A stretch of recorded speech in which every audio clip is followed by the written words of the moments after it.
Hello everyone, welcome to the English class.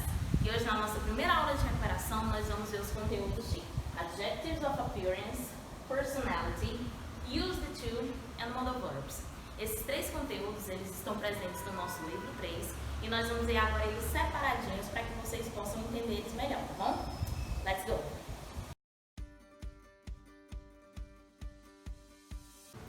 Nosso primeiro conteúdo ele se refere ao vocabulário, os adjetivos de aparência e personalidade, Adjectives of Appearance and Personality.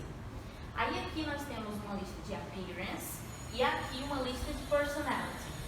No Appearance eu coloquei Color plus Eyes. Por quê? Porque você identifica qual é a cor e diz que são os olhos. Por exemplo, eu tenho os olhos pretos, então eu digo Black Eyes.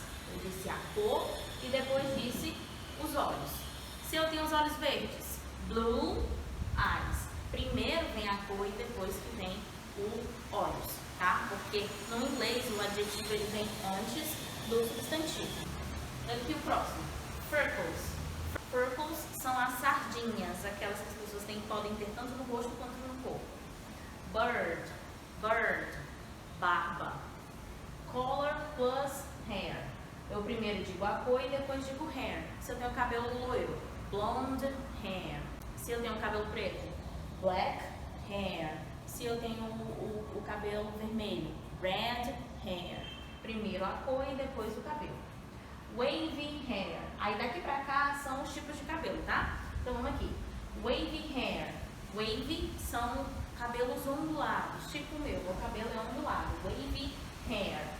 Straight hair, cabelo liso, as pessoas têm o cabelo bem liso. Curling hair, cabelo cacheado, encaracolado, crespo. Bald, careca. Chin dimple, aquele buraquinho que as pessoas têm no queixo. Aquele ali se chama chin dimple.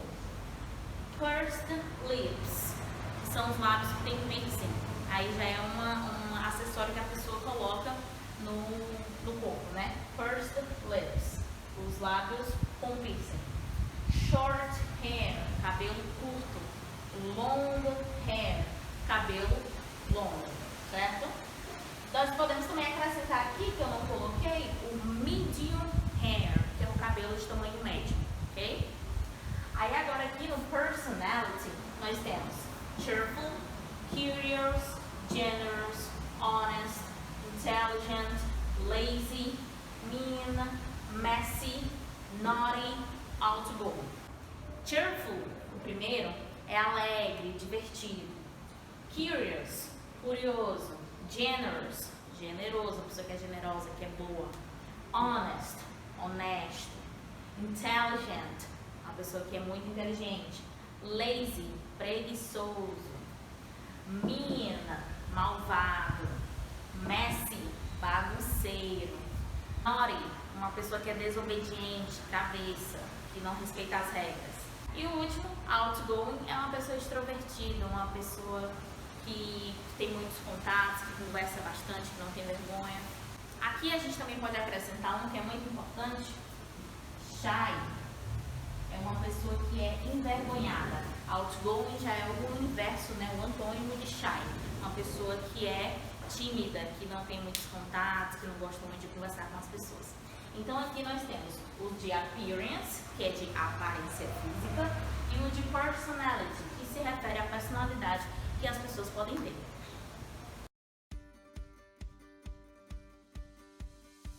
Como nosso primeiro conteúdo de gramática, nós temos o used to, que ele significa costumava, uma coisa que eu costumava fazer e eu não costumo mais.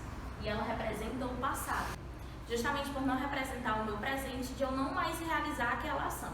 Então aqui, como os outros termos verbais, nós temos a afirmativa, a negativa e a interrogativa. Eu já deixei tudo prontinho aqui só para que vocês possam visualizar.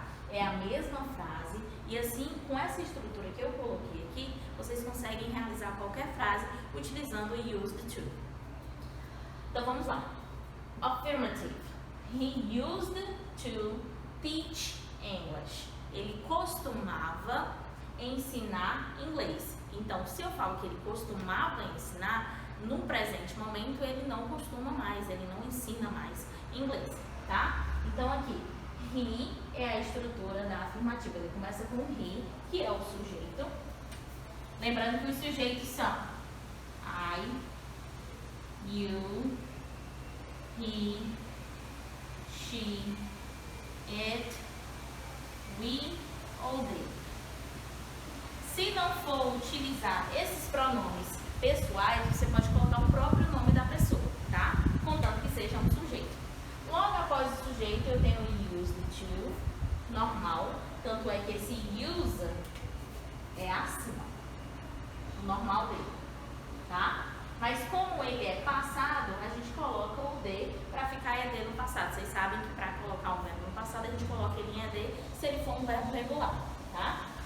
E aqui o verbo normal e o complemento. Então, estruturalmente falando, a afirmativa fica sujeito, used to, verbo normal e o complemento. Essa estrutura você pode utilizar para realizar qualquer frase em que utilize o used to na afirmativa. Agora, na negativa, o que a gente vai fazer? A gente vai colocar um sujeito, o did not ou didn't, qualquer um dos dois que você colocar vai dar certo, tá? O did not é a full form e o didn't é a short form, certo? Então, sujeito, didn't, used to, pode perceber que aqui, ó, use. Aqui era used.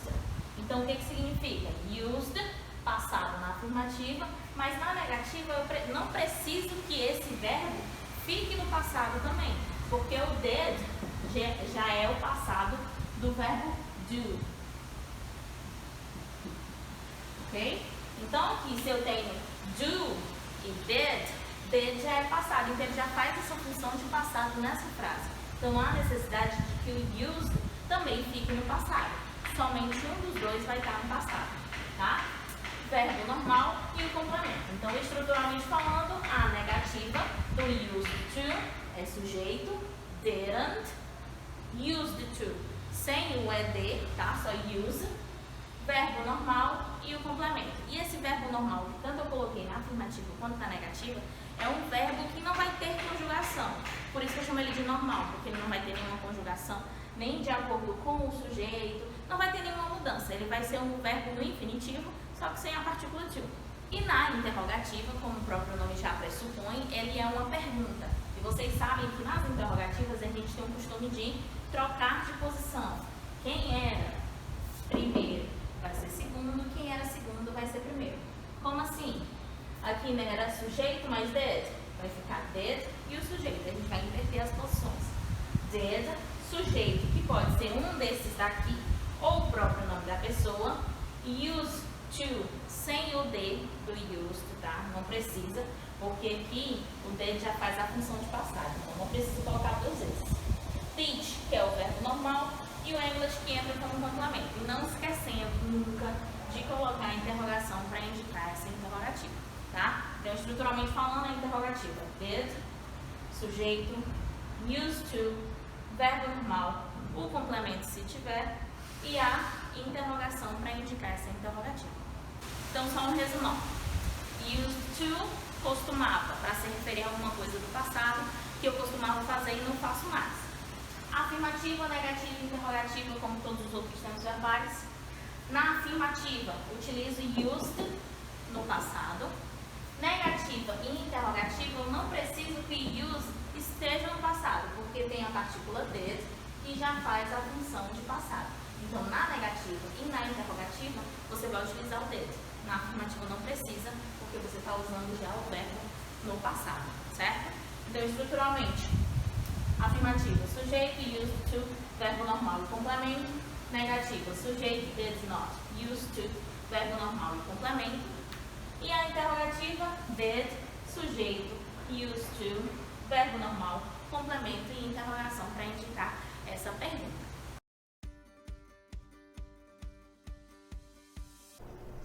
Então agora a gente mudando de cenário aqui para a gente conseguir visualizar melhor os verbos modais. Nós temos o should e o ought to. Eles estão presentes na página 353 e ambos eles têm o mesmo significado de uso. O mesmo contexto que você pode utilizar um, você utiliza o outro. A diferença principal entre eles é que o should, ele é mais utilizado no dia a dia e o ought to, ele é mais formal. E também o ought to, ele não está tão presente nas frases negativas e nas frases interrogativas. Então, a gente vai utilizar mais o should mesmo. Vocês podem encontrar o should com mais facilidade. Ambos, eles são usados para dar conselhos, sugestões, recomendações. Então, quando eu falo assim, you should study more, você deveria estudar mais. Isso é uma sugestão, é um conselho que eu dou para você. Então, tanto nessa frase, you should study more, eu posso utilizar you ought to study more, porque ambos têm o mesmo significado de uso, certo? Outro exemplo que eu também posso utilizar com esse mesmo contexto. Eu tenho aqui I should go home now. Eu deveria ir para casa agora. Tanto quanto tem aqui I should, eu posso dizer I ought to go home now. Mesmo significado. Vai depender do contexto em que você vai utilizar. E como eu disse, o should ele é mais utilizado, a gente encontra ele com mais facilidade no uso do dia a dia. Ok? Então, como nosso segundo modal verb, nós temos o had better, que também é utilizado para dar um conselho.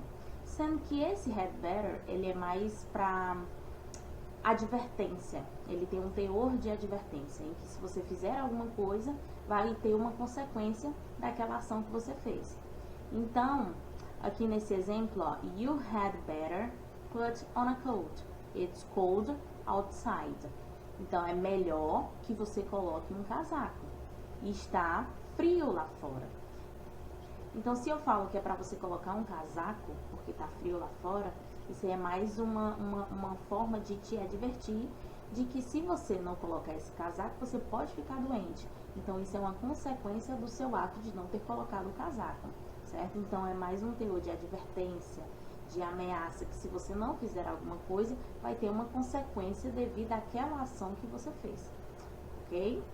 E também uma coisa muito importante que vocês vão mais encontrar por aí, é a contração desse had better.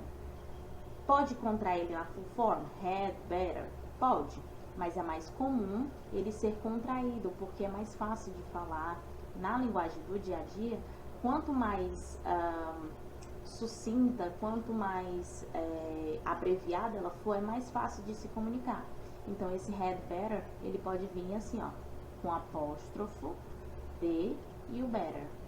Geralmente vem logo depois do sujeito. Se for I had better, fica I'd better, certo? Então, quando vocês verem assim com o apóstrofo de, você sabe que significa had better, beleza? Aqui nessa seleção de modal verbs, eu selecionei os modal verbs que são mais utilizados e que vocês vão mais encontrar, tá? Então, aqui a gente já pula pro must e pro have to.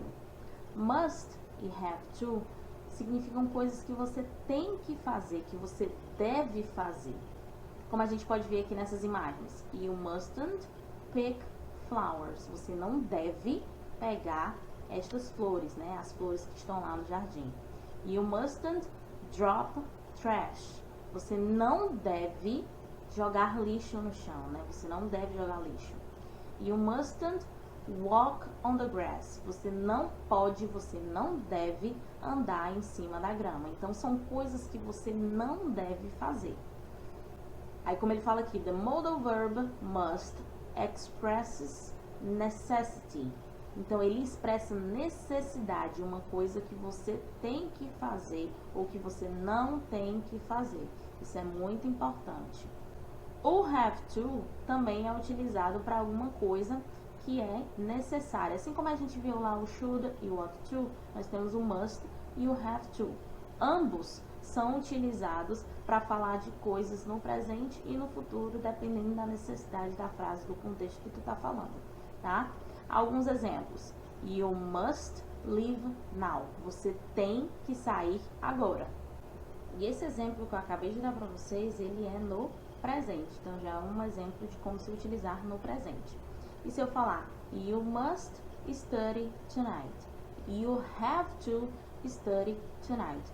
Ambos são utilizados no mesmo contexto. Você pode utilizar os dois, tem o mesmo significado. Você que escolhe qual dos dois você vai utilizar. E aqui esse you must, né? I have to study tonight, I must study tonight, é um exemplo de futuro. Então, ambos podem ser utilizados tanto no presente quanto no futuro, com uma ideia de que é necessário que você pratique, é necessário que você faça, é necessário que você realize aquela ação.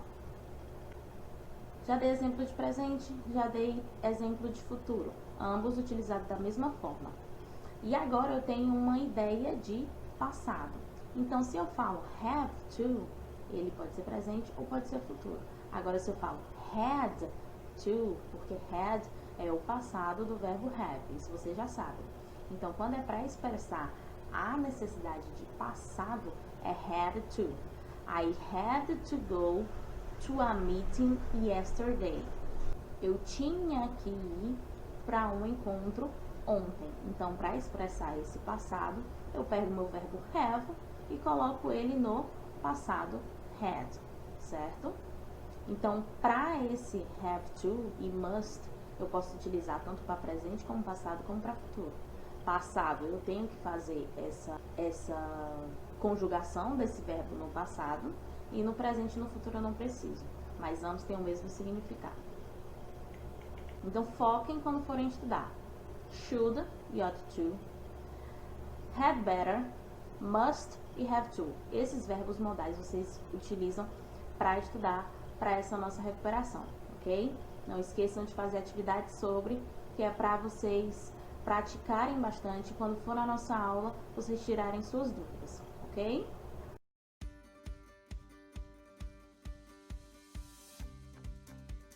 Então é isso,